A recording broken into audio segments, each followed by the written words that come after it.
Buenas noches, estimados participantes. Es un honor darles la bienvenida a esta sesión académica gracias a la alianza estratégica entre Wiña-Lex, Lex Justa y el valioso respaldo institucional del Ilustre Colegio de Abogados de Sullana. Hacemos posible este evento académico de alto nivel. El día de hoy contaremos con un tema determinante para la eficacia del proceso penal y la protección de los derechos fundamentales: medidas de coerción personal. Para desarrollar esta ponencia tenemos el privilegio de contar con la presencia del doctor Renzo Criollo Rodríguez. Doctor, buenas noches. Primero, chicos, antes que nada, permítanme presentarles al ponente, al doctor Renzo Criollo. Es abogado especialista en Derecho Penal y Procesal Penal, contando con una sólida formación académica respaldada por su grado de magíster por la Universidad de San Martín de Porres. Esta especialización le permite abordar los casos más complejos con un alto rigor jurídico y una visión estratégica del sistema de justicia. Gracias a su capacidad analítica y profundo manejo de la técnica procesal, es un reconocido profesional en el ámbito penal. Sin más preámbulos, los dejamos con el doctor para dar inicio a esta importante sesión. Buenas noches, doctor. Le cedo el uso de la palabra. Buenas noches con todos los presentes. Para mí es un gusto estar nuevamente en estas clases.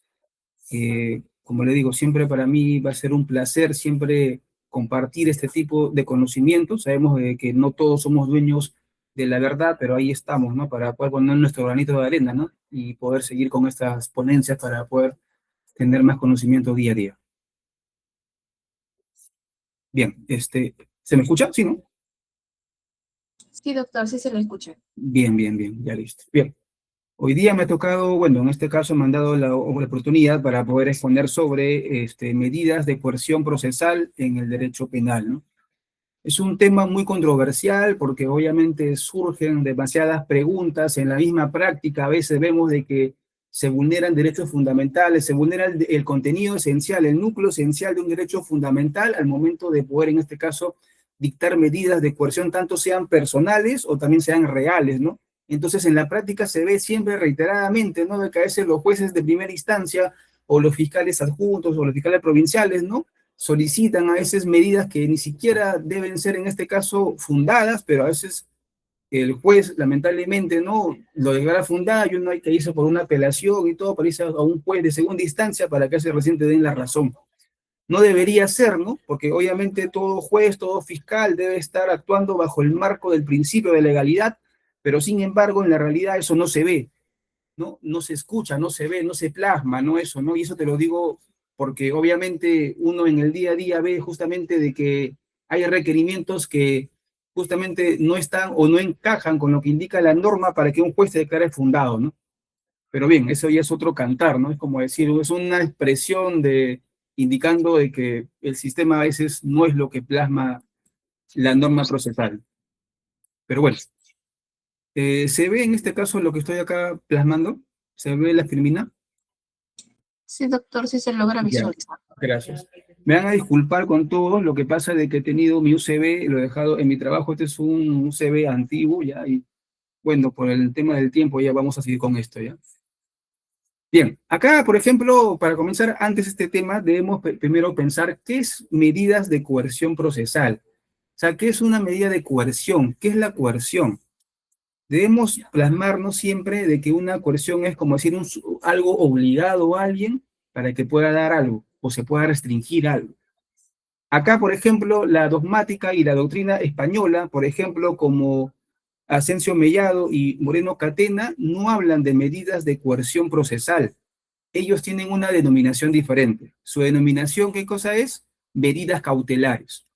Y a la hora de escuchar medidas cautelares, obviamente nosotros nos vamos a ir de frente al Código Procesal Civil, pues, ¿no? Que es la madre, es el nacimiento de todo esto. Medidas cautelares. Así lo denomina la doctrina española. No tiene diferencia en sí, son solamente denominaciones, pero debemos tener en claro que la dogmática española tiene una denominación diferente a la dogmática peruana, que en este caso lo hemos denominado medidas de coerción, ellos medidas cautelares. Si nos vamos a lo que viene a ser una medida cautelar, el Código Procesal Civil siempre indica que tiene que tener tres presupuestos. ¿Cuáles son los tres presupuestos? Como ustedes lo sabemos, primero, el fumus bonis iuris, el periculum in mora y la razonabilidad de la medida. 3 presupuestos que sí o sí tienen que estar siempre plasmados en un requerimiento para una medida cautelar y que tiene que ser dictada conforme a derecho. Si no se encuentra ninguno de esos presupuestos, la medida significa que no es válida, es nula, no sirve. ¿Por qué? Porque no se ha plasmado dentro del marco de legalidad que indica la norma. En el caso del proceso penal, ¿qué es lo que tienes? El fumus comissi delicti, obviamente el peligro en el tiempo de la demora y también el principio de razonabilidad y proporcionalidad. Recuerda que el principio de proporcionalidad está enmarcado o está trazabilizado en todas estas medidas cautelares o en todas estas medidas de coerción procesal, sea real, sea personal. En cualquiera de ellas, el principio de proporcionalidad va trazado por eso. Es como decir, como una espada que ingresa a un cuerpo.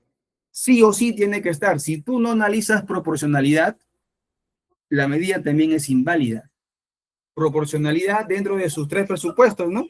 Que sea idóneo, que sea necesario y que realmente haya una proporcionalidad en sentido estricto. 3 presupuestos o 3 subprincipios o 3 subpresupuestos que tienen que estar dentro de este presupuesto de proporcionalidad. Si la proporcionalidad no existe, significa, como te dije, que la medida es inválida. Teniendo entonces claro esto, vayamos, como te digo, primero a tener una diferencia, ¿ya? El Código Procesal, en su artículo 202, habla sobre búsqueda de pruebas y restricción de derechos, que es diferente a las medidas de coerción procesal. Las medidas de coerción procesal que están reguladas en el 253 del Estatuto Adjetivo.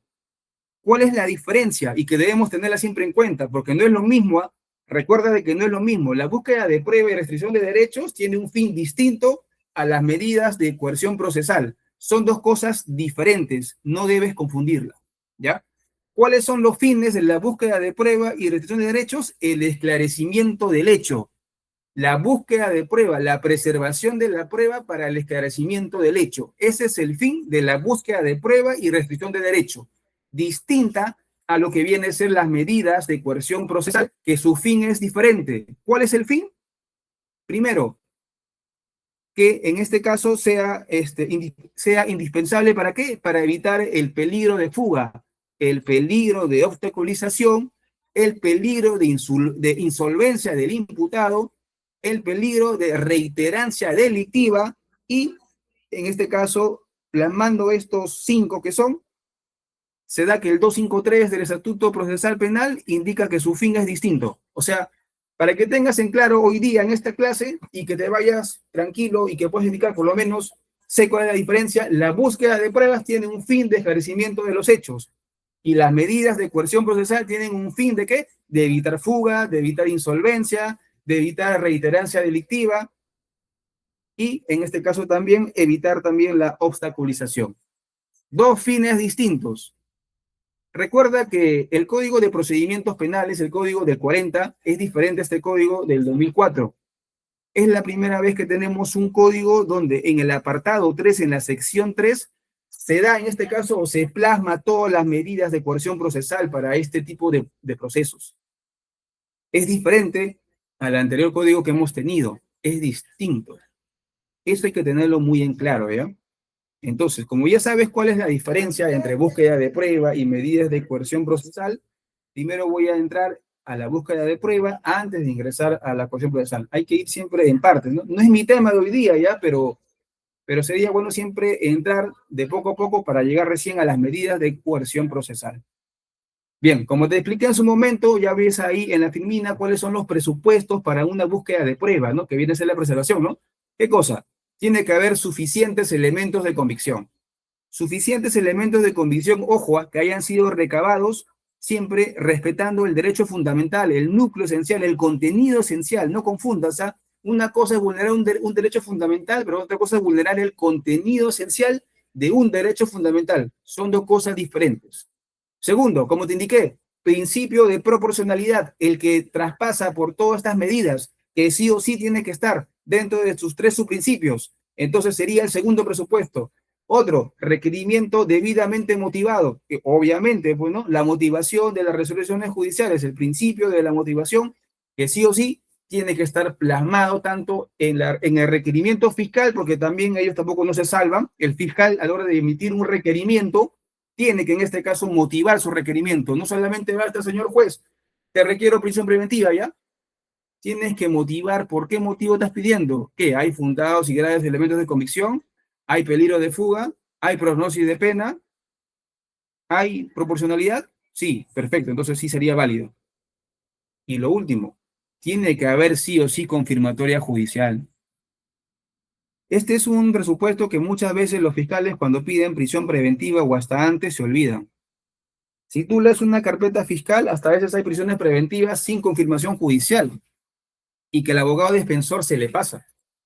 Obviamente no es materia de nulidad en el proceso penal, ¿ya? Es una materia de irregularidad que puede ser convalidado y que obviamente si en caso el fiscal no lo hace, esto de acá tiene responsabilidad administrativa. Eso nadie lo niega. Pero en este caso hay requerimientos fiscales como la prisión preventiva, la detención preliminar, la convalidación de la detención que no tiene confirmatoria judicial. O sea, ¿qué quiere decir esto? Que los elementos de convicción acopiados en su momento no podrían servir para poder pedir en ese momento un requerimiento, como la prisión preventiva. Que el juez, convalidándolo, lo puede hacer en audiencia, pero eso depende de cada caso en concreto, porque si el caso es muy complejo y ve que realmente se han vulnerado derechos fundamentales, el juez en ese momento debería rechazarlo, porque no hay confirmatoria judicial, pero es dependiendo de cada caso en concreto. Bien. Todo tipo de medida que se dicta en este proceso penal puede ser materia de apelación, obviamente dentro del tercer día, ¿ya? También se puede pedir el reexamen. Si en caso tú ves que hay un nuevo elemento de convicción que cambia en este caso la primera decisión que se tomó. Si hay un elemento de convicción que en este caso contradice a todo lo que en su momento se dictó y se requirió, esto tiene que ser materia de un reexamen. Y si es fundado, obviamente va a ser en este caso volver al status quo que en este momento se estudia.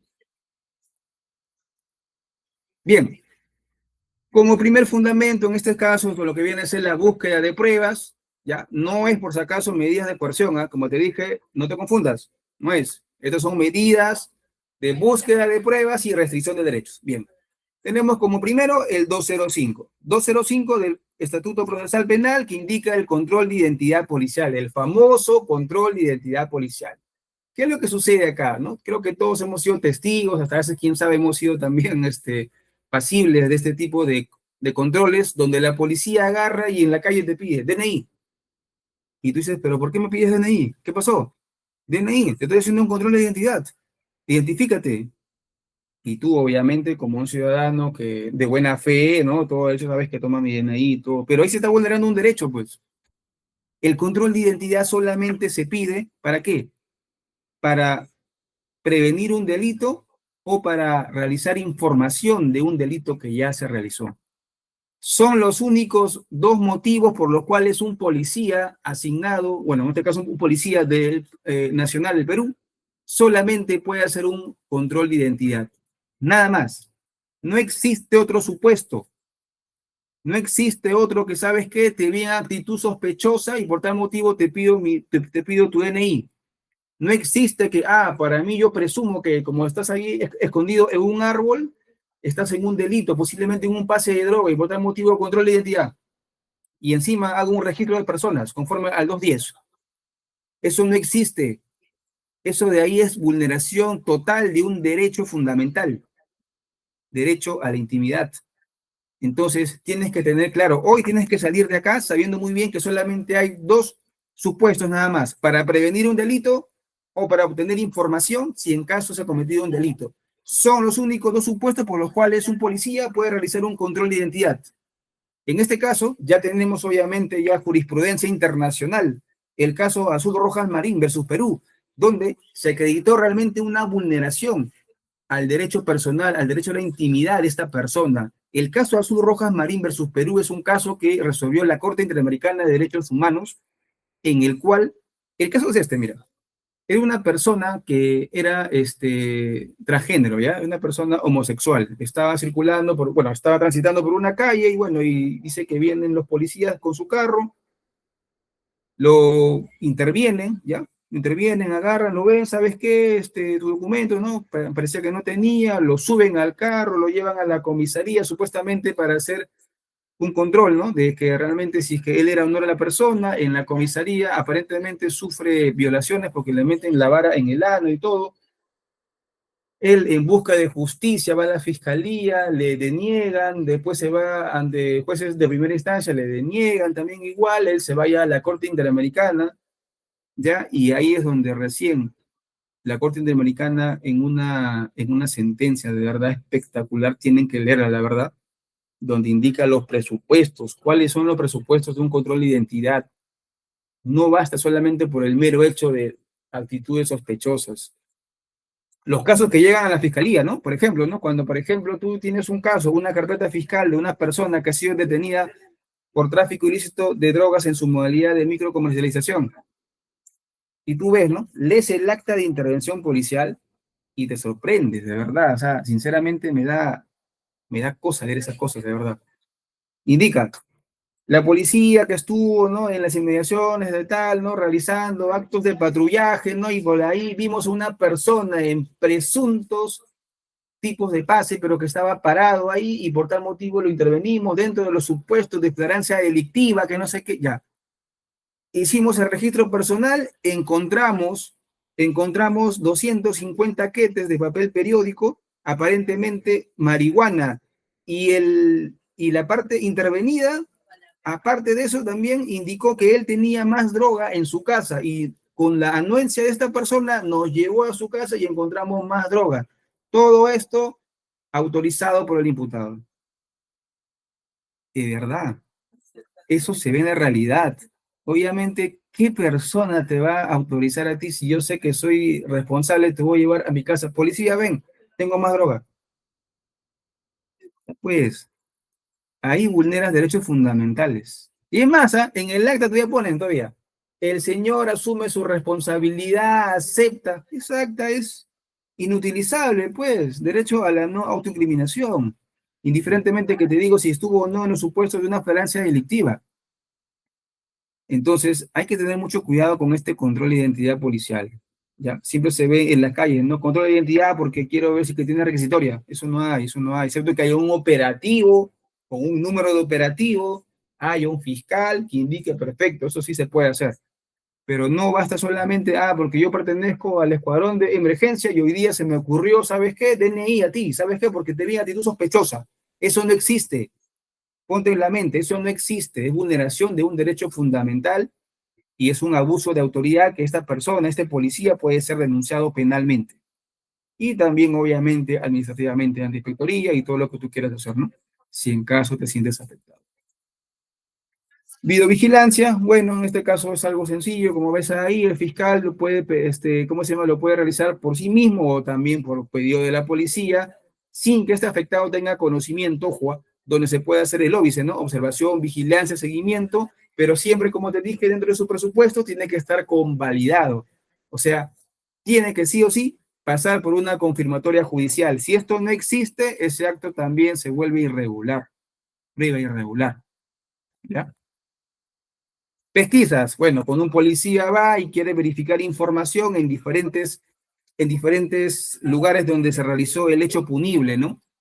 Lugares abiertos, donde va a verificar si hay un rastro, hay una huella. ¿Por qué digo huella? Recuerda, una huella distinta a una impresión dactilar. ¿Cuál es la diferencia entre huella e impresión dactilar? ¿Alguien conoce eso? Un libro de regalo, para que sepa. Pueden participar, por si acaso, no me gusta que sea un monólogo. Pueden participar. Doctor, repite la pregunta. Diferencia entre huella e impresión dactilar. Un libro de regalo.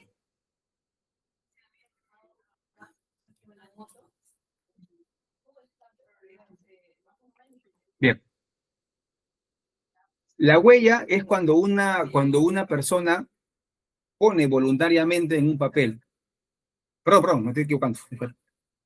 La huella es de manera involuntaria. El ladrón, el delincuente que ingresa a una casa y toca, en este caso, por ejemplo, algún objeto o algo, está dejando su huella porque es de manera involuntaria. A diferencia de la impresión dactilar, que es cuando tú voluntariamente en un papel plasmas tu dedo y queda ahí tu impresión dactilar. la diferencia. La huella es involuntaria, la impresión dactilar es voluntaria. Bien. Retenciones, 209 del Código Objetivo. La policía, dando cuenta al fiscal, cuando resulte necesario practicar una pesquisa y puede disponer que las personas no se ausenten, ¿ya? De acá. Entonces, la retención solamente puede ser máximo durante 4 horas. No necesariamente que sean 4 horas. Acá también se establece un plazo razonable porque motivo. Acá quiero también dejar en claro una cosa, ¿ya?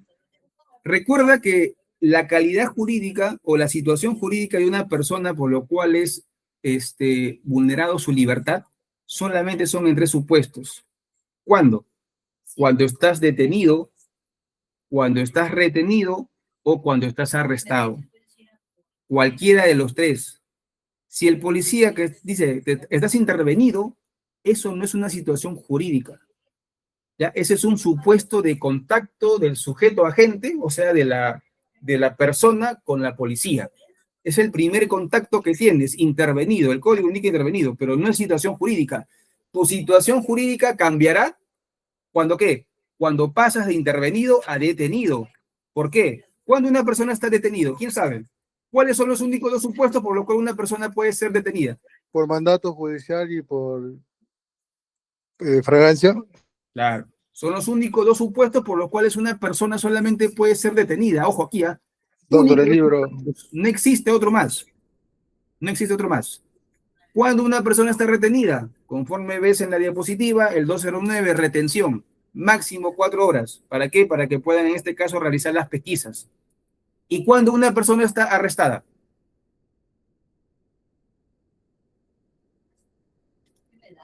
El arresto ciudadano, el famoso arresto ciudadano. Por ejemplo, cuando un serenajo dentro de sus funciones ve que una persona está cometiendo un delito y obviamente interviene esta persona, lo agarra, lo pone ahí y después lo pone a disposición de la policía.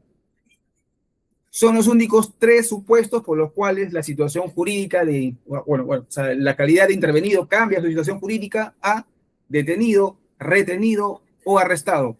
Son los 3. No existe otro. Si tú ves en un parte policial, el señor está intervenido, entonces tiene que irse libre, pues. ¿Por qué está acá? ¿Mm? Registro de personas. 210. ¿Cuándo se puede realizar un registro de personas? A una persona que, entre comillas, ¿cómo se llama? Está cometiendo un delito, ¿no? A mí me pasó un caso, ¿ya? Yo, por ejemplo, a veces manejo carro, a veces manejo moto. Una vez estaba en Independencia, estaba esperando a mi esposo. Estaba con mi moto parado ahí. Bueno, yo cuando estoy solo, a veces paro, no, bueno, no estoy así, ¿no? Paro con vivirito, o sea, bueno, ya. Y el tema es de que justo estaba parado y vienen 7 motorizados. ¡Blum! Se ponen ahí. Y me dicen, vamos a revisar tu mochila. Yo tenía una mochila, obviamente, ¿no? Revisemos tu mochila porque tenemos que ver acá si realmente acá están acá robando, ¿no? Y no sabemos, ¿no?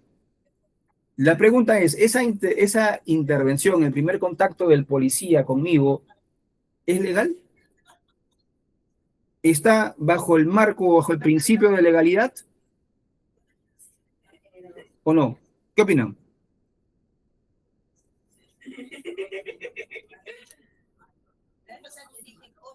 La primera intervención, o sea, la intervención de la policía hacia mi persona, ¿sabes qué? Estamos acá buscando, o bueno, según ellos, estaban viendo supuestamente, o peinando la zona, ¿no? Y dice que me vieron en actitud sospechosa, según ellos, y que por tal motivo vamos a revisar tus cosas. Sí me solicitaron, obviamente, ¿no? Que es el primer paso, pero yo me negué. Esa intervención, primer contacto de la policía con mi persona es legal, se enmarca dentro de un principio de legalidad, es objetivo, se puede hacer.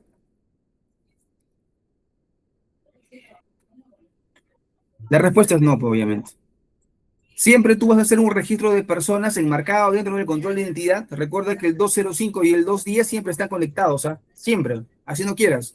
El 205 del Estatuto Procesal Penal con el 210 siempre van a estar conectados. Control de identidad policial y el registro de personas, porque siempre se realiza uno con otro a veces.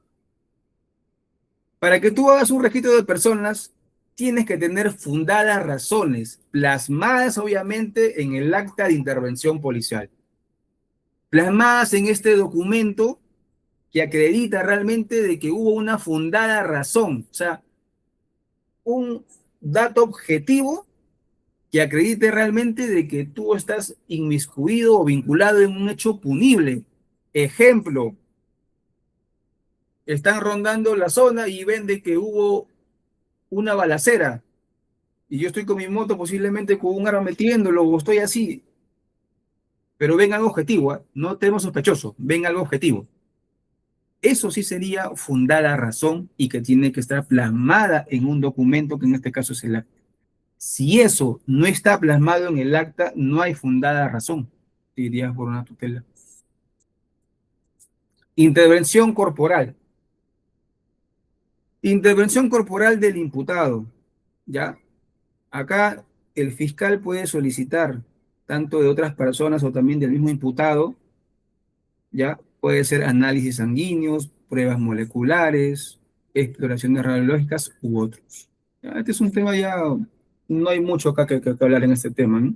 O también en el tema de lo que viene a ser la alcoholemia, ¿no? Cuando la persona está en estado de ebriedad, ¿no? Lo llevan a la sanidad para que puedan realizarle tanto el dosaje cuantitativo y cualitativo, ¿no? Y ahí ya si cambia de color el radioactivo, se va a ver realmente que está positivo y bueno, ya sigue su procedimiento por el delito de conducción en estado de ebriedad, ¿no?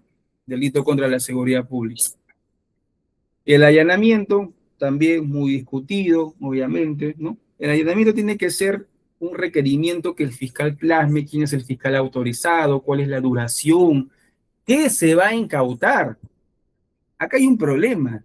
Siempre ocurre en los requerimientos fiscales, pueden ver ustedes los requerimientos fiscales, ¿ya? No ponen qué se va a incautar o incautan más de lo que ya pusieron. Vulneran derechos fundamentales, de verdad, este es un tema, de verdad. Pero bueno, ya, mejor no hablo. Yo siempre soy bien así emotivo con esas cosas. Exhibición forzosa e incautación. Me van a disculpar por las diapositivas, como le digo, lamentablemente la diapositiva que estaba preparada para esta clase lo dejé en mi trabajo y al toque nomás traté de conseguir una rápida, por eso que no está resuelto todo, ¿no? Me comprometo en todo caso con la escuela, si en caso los que deseen les voy a pasar, ¿no? La diapositiva ya llena, todo, ¿no? Este es un bosquejo que hice en mi momento hace tiempo. Bueno, exhibición forzosa. Acá, recuerda que te hablé en un comienzo la diferencia entre búsqueda de prueba y realización de derechos y medidas de coerción procesal. Dos cosas diferentes, ¿te acuerdas? Cada uno tenía un fin distinto, ¿cierto? ¿Te acuerdas?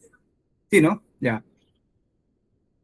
La búsqueda de pruebas y realización de derechos tiene como fin, ¿qué cosa? El esclarecimiento del hecho y obviamente preservar, en este caso, alguna prueba que tengas. Y la medida de coerción procesal, ¿cuál era el fin? ¿Cuál era el fin de la medida de coerción procesal? Un libro. De verdad que estoy hoy día regalón, creo. Un libro para que me diga cuáles son los fines de las medidas de coerción procesal. ¿Y quién está conectado? ¿Saben? Ya, parece que no quieren participar, muchachos. ¿Qué ha pasado? Bueno, ya. No quieren el libro. Ya. Entonces, la diferencia. Las medidas de coerción procesal, como digo, tienen fines de qué? De peligro de fuga, peligro de obstaculización, peligro de reiterancia delictiva y peligro de qué? De insolvencia del imputado. Esos son los fines que tiene una medida de coerción procesal, a diferencia de la búsqueda de prueba y restricción de derechos, que tiene como fin, ¿qué cosa? El esclarecimiento del hecho y la preservación de la prueba. Dos cosas, dos fines diferentes, por lo cual tú debes enfocar, y aquí va a estar por qué es el motivo. El tema de la incautación. En el tema de la incautación, y te lo voy a poner acá para que veas, en el tema de la incautación tenemos el acuerdo plenario 5-2010. Habla sobre la diferencia sobre incautación. Incautación instrumental e incautación cautelar. Son dos cosas diferentes. ¿Alguien sabe la diferencia? Incautación instrumental, incautación cautelar. ¿Alguien sabe la diferencia? No, están escribiendo. No. Bien. La incautación instrumental se realiza ¿para qué? Justamente para poder realizar actos de investigación. Ejemplo, una persona que conduce su vehículo y lesiona a una persona, lesiones culposas, delito contra la vida y el cuerpo y la salud, lesiones culposas. Y en este caso, el fiscal lo que hace, ¿qué cosa? Bueno, la policía en este caso, primero que es, retiene el vehículo por 48 horas. Eso indica la RTN, Reglamento Nacional de Tránsito, indica que el vehículo se quedará incautado 48 horas. ¿Para qué? Para sacar, en este caso, posiblemente, ¿qué cosa?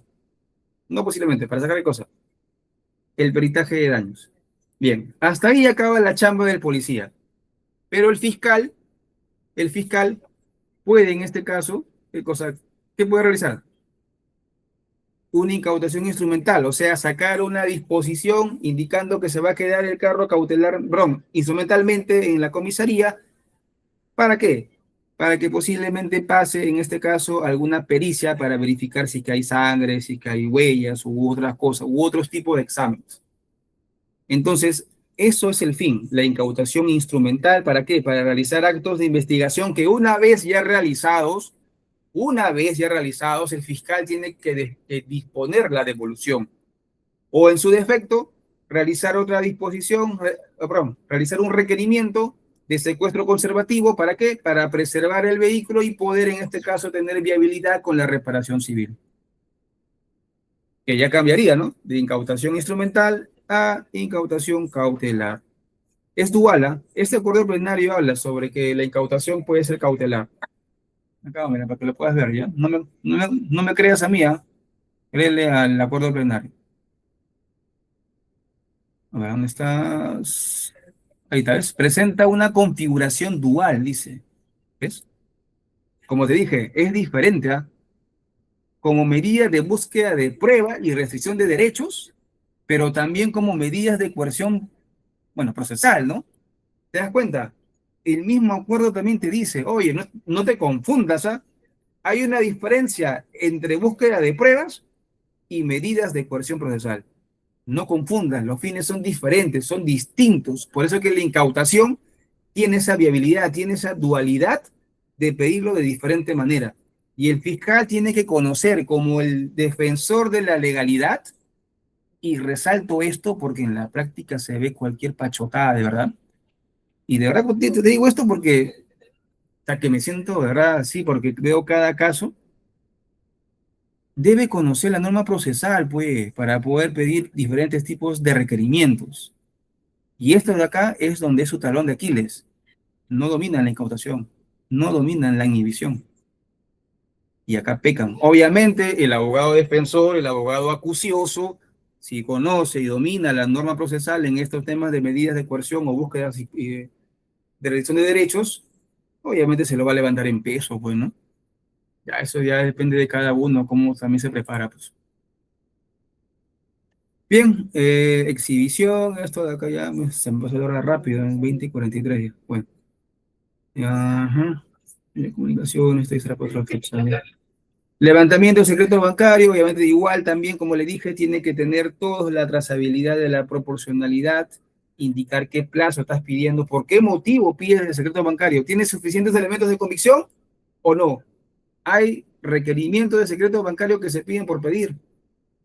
Y el juez lo funda, que es un tema, ¿verdad? Pero tiene que ser, como te digo, conforme indica la norma, suficientes elementos de convicción que vinculen a este imputado y que haya una proporcionalidad de la medida. ¿Para qué? Para poder solicitar un levantamiento y que pueda ser declarado fundado por el juez de investigación preparatoria.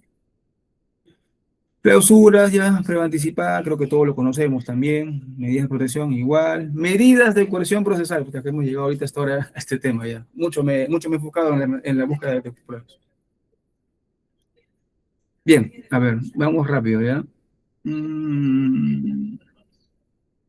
Como te indiqué, ahí dan sus principios, principio de motivación. Todo medida de coerción procesal tiene que estar debidamente motivado. Principio de las resoluciones judiciales, principio de motivación de las resoluciones fiscales.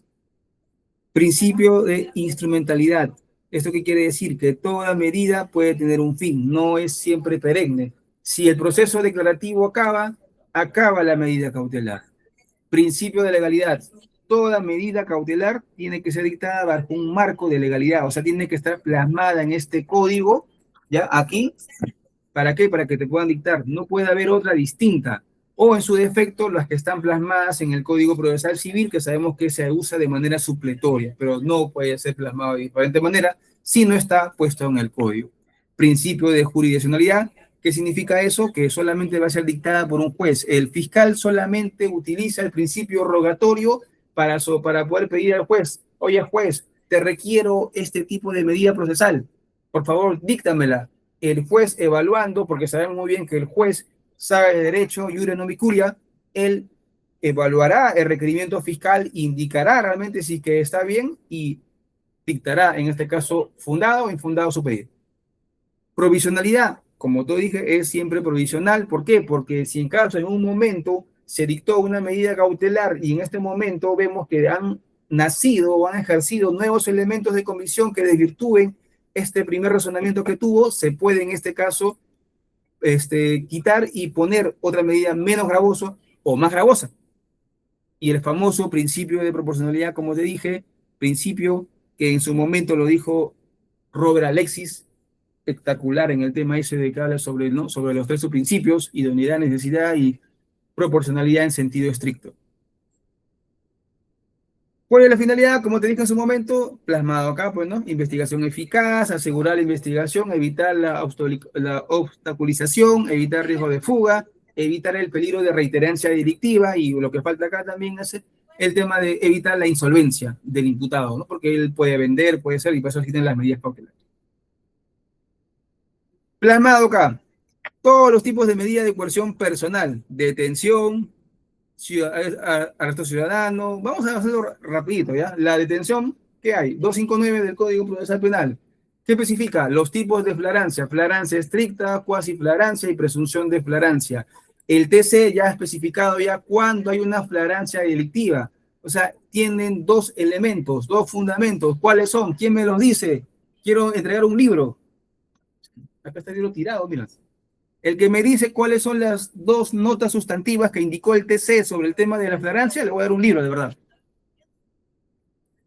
¿Alguien sabe? ¿Están ahí? No, no están ahí. Ya, bueno, ya. Son sus notas sustantivas y sus notas adjetivas. Son dos notas que tiene el TC para poder acreditar realmente de que hay una flagrancia delictiva. Nota sustantiva: inmediatez personal, inmediatez temporal. Personal, que esté el sujeto ahí, que lo veas ahí. Temporal, en el mismo tiempo, en el mismo acto. Las notas adjetivas: la necesidad urgente de la intervención del policía.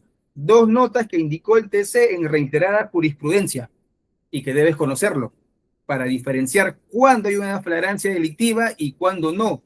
No solamente por la mera sospecha, como indica la Policía Nacional del Perú, a mis amigos de la Policía Nacional. No solamente basta por la sospecha, ¿ya? Acá tienes que distinguir, distingue muy bien también en el tema cuándo es una flagrancia delictiva y cuándo es un peligro inminente de su perpetración. Son dos cosas diferentes. Y recuerda, conforme al artículo 7 de esta ley adjetiva, indica que toda ley que coarta la libertad y que restringe derechos fundamentales debe ser interpretado restrictivamente. Eso métetelo en la cabeza. Hubo un caso de, no sé si se acuerdan, de la señorita Jacqueline Salazar, una empresaria, creo que fue secuestrada en, ¿cómo se llama este lugar? No me acuerdo, creo que fue en Los Olivos o Independencia. Bueno, primero en este caso el Ministerio Público tipifica el hecho como secuestro, pero viendo bien los hechos era un secuestro extorsivo, o sea, en el tema de la extorsión en sus agravantes. Artículo 200, párrafo 7, creo, si no me equivoco. ¿Qué pasa? Esta señorita estuvo secuestrada, estuvo casi como una semana, creo, y la policía no la hallaba. La pregunta es, cuando la policía, después de cuando ya llega a donde estaba el lugar, y la encuentra, obviamente, en el lugar que fue ya después de una semana, la defensa de los imputados le dijo al JIP: oye, JIP, pero realicemos un control de legalidad conforme al 266, inciso 3 del Código Procesal Penal. Hazme un control de legalidad. ¿Cuál es? ¿Hubo flagrancia o no? Para que estén detenidos. Sí, porque ¿sabes qué pasa? Conforme al artículo, y te lo voy a citar acá ya. Bueno, por ese artículo creo que lo tenía. Ya.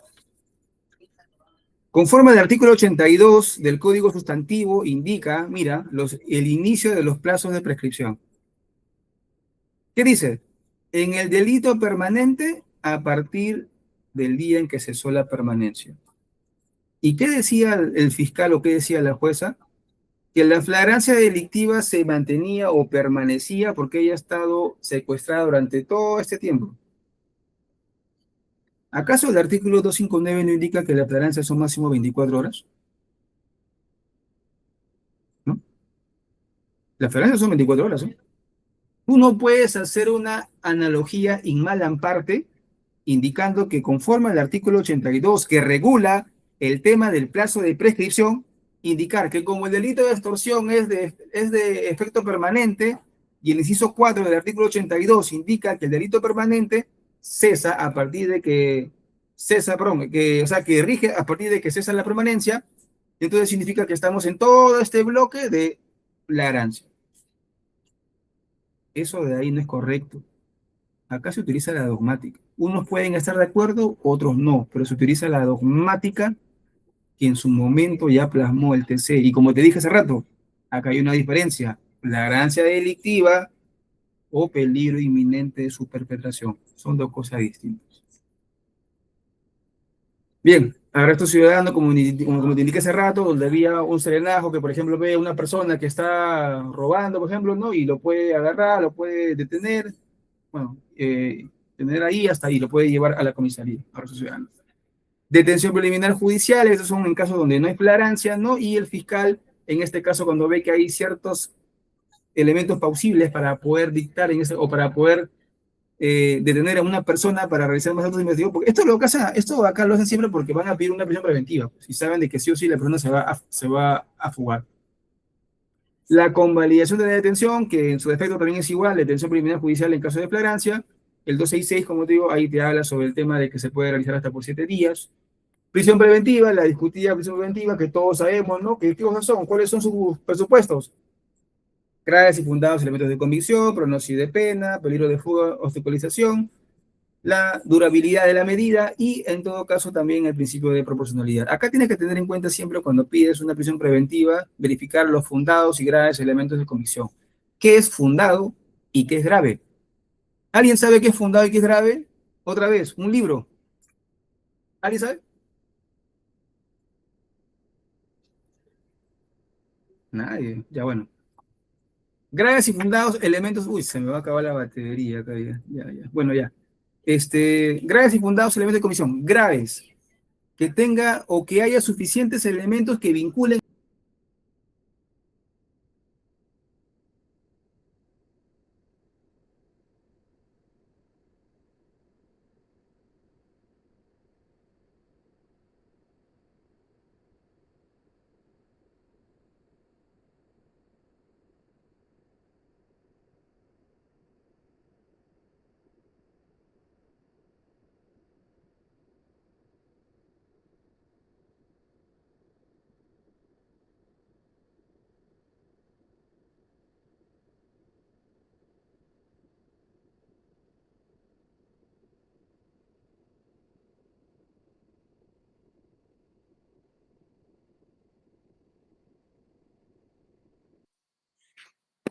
¿Se me escucha? Se me acabó la batería de mi laptop. ¿Se me escucha? Sí, doctor, sí se le escucha. Bien, la disculpa del caso, como le digo, estaba con otra cosa. Ya bueno. Para acabar entonces, en lo que viene a ser la prisión preventiva, graves y fundados elementos de convicción. ¿Qué son graves? ¿Qué son fundados? Graves, que haya suficientes elementos de convicción que vinculen al imputado con el hecho ilícito, y fundados, que sean recabados legalmente. ¿Esto qué quiere decir? Que no haya habido ninguna vulneración al contenido esencial del derecho fundamental. Esto tienes que tú siempre tenerlo en cuenta. El abogado Salas Beteta siempre hace en este caso anuncio de esto, ¿ya? Siempre lo hace y eso se queda siempre en la mente. Bien, me quedó corto el tiempo, de verdad. Me gustaría seguir plasmando acá, pero se me acaba de acabar la batería en la laptop. Los que desean, como le digo, les puedo pasar después las diapositivas. Eso sería todo conmigo. Si tienen alguna pregunta, dispuesto a contestarla hasta otra oportunidad, ¿no? Agradecemos al doctor Renzo Criollo por su brillante exposición. Abrimos ahora el espacio de preguntas. Invitamos a los asistentes a realizar consultas claras y concisas para que todos tengan la oportunidad de intervenir. Pueden levantar sus manos, chicos, para que el doctor pueda aclarar sus dudas.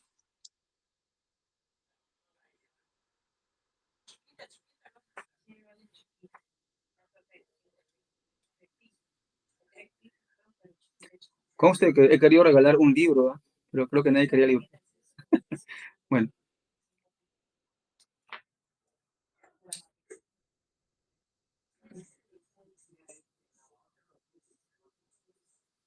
O en todo caso, colocarlo, chicos, en el chat, alguna consulta que tengan al doctor.